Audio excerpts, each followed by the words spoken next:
Backing up your n8n workflows is easy with NodeLocker. So I just created a free NodeLocker account and I logged in. In order to set up your first instance, all you have to do is enter the URL of your n8n server, either community self-hosted or your n8n paid account, and then enter your API key. If you don't have an API key yet, setting one up is easy.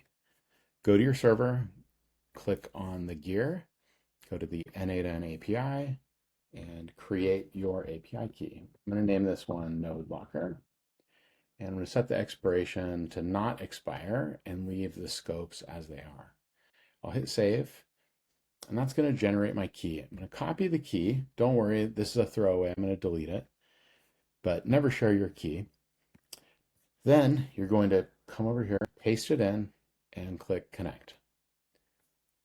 Now in the background, it is connecting to your server, downloading your workflows, and saving a copy. Okay, next up, you'll be able to see it's currently set up on a daily schedule. So once a day, it will back up and get all those saved changes. I'm going to go make a change right now so we can see it in action. So I'm just going to go into one of my flows and I will edit the support chatbot. And I'm just going to delete these nodes over here and save it. Okay, now imagine a couple days go by and you realize that you're missing these nodes and you really want them back, and you find out, oh, it's been more than the 1 day rollback that n8n gives you. So you go to NodeLocker, and meanwhile, this has been backing up. So let's fast forward. We'll back up. It's going to detect that one change. And now you'll be able to see, so there's 2 versions of this workflow. Now you can click into any of these workflows and you can see actually what changed. So here was my initial backup. Here was a change where 2 of the nodes were removed. You can even make notes about versions if you know what you changed, major updates, etc.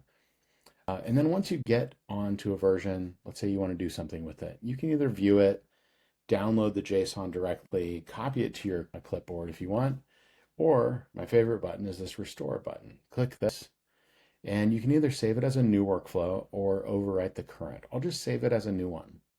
So I hit restore, and it just sent it over to my server. So now if I go back to my list of workflows,